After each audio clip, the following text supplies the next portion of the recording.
Hi, it's Meg, and welcome back to Piano for Songwriter series. Today we are going to be talking about inversions. You might be asking yourself, what does that mean? What are inversions? Well, we're about to get into it. For our purposes, we're going to keep it super simple. We're going to view inversions as something that happens in the right hand. A chord inversion is when you take the notes of a chord and rearrange them in a different order. Inversions are helpful to know when you're writing songs for two reasons. The first being, they make it so that your hand doesn't have to move all over the piano to get to the next chord. So you have a lot less movement, it's a lot more efficient. And second is, it can show you that one chord has a lot of different sounds to it, and maybe a different inversion of that chord will be more inspiring for your melody. Let's talk about C major. C major chord, we learned, is made up of C, E, and G notes. When we played them in previous videos, we play the C with our thumb, the E with our middle finger, and with our pinky we play G. This is called the root position of the chord. But what if we decided to play E with our thumb instead of our middle finger? Well, now I can't get to that C, but maybe I could build the chord upwards this way. So after E, we have G. I'm going to play that with my pointer. And then C falls nicely where my pinky is. This is still a C major chord, but it is in what we call first inversion. First inversion means we take the second note of the chord and we build the chord from there. So we took E on the bottom, then put G, then put C. So moving from root position to first inversion, this is root, this is first inversion. But hey, we also have second inversion. Second inversion means that we take whatever we played on our pinky in root position and we play that with our thumb.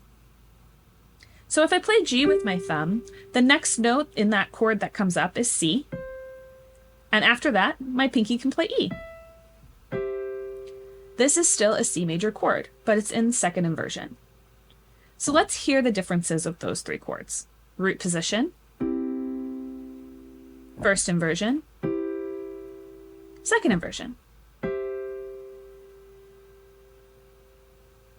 They sound a bit different, and depending on the song you're writing or what inspires you most, you might want to play a different inversion than the root. Why is this helpful in terms of efficiency? Well, inversions allow us to not have to move our hand up the scale when playing a progression. So let's take a very simple progression, our 1-4-5-1 progression.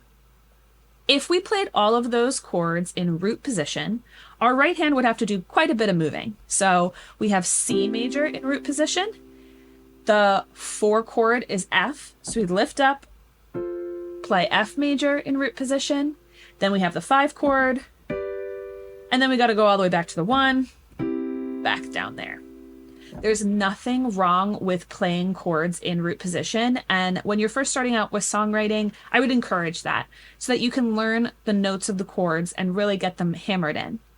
However, once you got the groove going a little bit, it's fun to play with inversions because my hand positioning, if I start in C root position, doesn't have to lift and drop all the way up to F or G or back to C.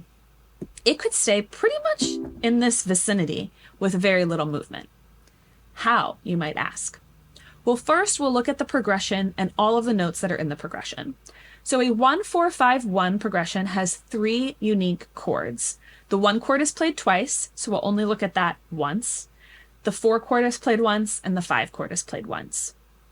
Our first chord, C major, our 1 chord, is made up of C, E, and G. The chord that comes after that is made up of F, A, and C. Well, hey, we got 2 Cs. When playing in root position, we're playing those Cs in different octaves. But what if we didn't have to? What if I decided that I was going to play this C and this C only? I was never going to touch that octave above C. Could I move from C major to F major with this C?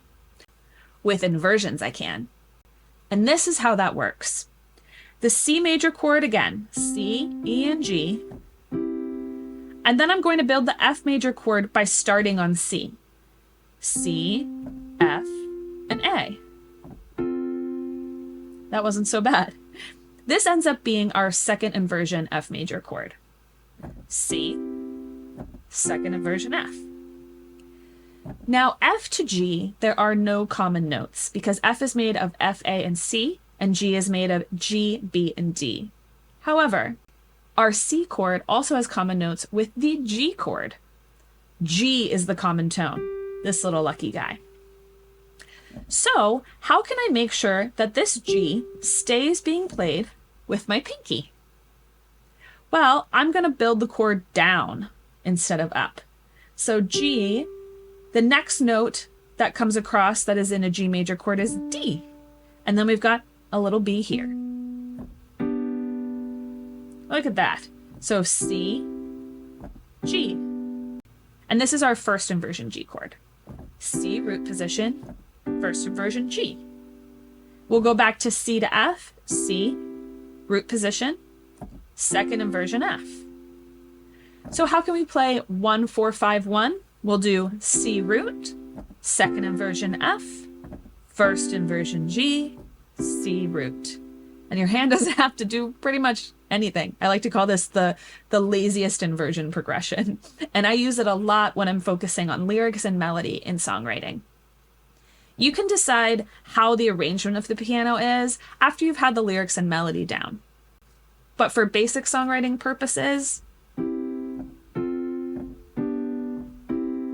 that progression in that inversion order is going to get you very far. So how can you practice inversions so that they become second nature and you don't even have to think about them when you're writing? You just go to the most comfortable position. Well, the first practice I would do is building every inversion for each chord. So if we start with C major, this is kind of like what we did in the beginning of the video. We'd start at root position, then we'd go to first inversion, second inversion, root position, second inversion, first inversion, root position. Play that back and forth and up and down until that feels comfortable for each key. In B, it would look like this. Root, first, second, root, root, second, first, root. And I would recommend saying aloud the inversion name. There's something about that that helps really ingrain it in you. Once that feels comfortable, go back to the first Piano for Songwriters video and look at those common chord progressions. See if you can establish the laziest way to get from chord to chord for each of those progressions. We'll take a look at another one, a common chord progression, 1, 5, 6, 4. In C major, that is C, G, A minor, F. And it could look like this. C in root position, G in first inversion, A minor in first inversion, F in second inversion, root, G, A minor, F. In terms of which notes you play with your pointer and your middle finger, everyone's hand is a little bit different, and since we're not playing classical music, there's not a strict way of going about it. Do what's most comfortable for you. You can see I'm kind of comfortable going to the second finger here. And then when I go here, I could go to the second or I could go to the third. Both of that is comfortable, and it just depends on the day. Fourth is pretty comfortable in a 1, 3, 5 fingering. I hope that was helpful. Let me know if you have any questions in the comments. And we do have a few more lessons to come for Pianos for Songwriters, so please be sure to like and subscribe to get updates on this content. Thank you for watching. Have a great day.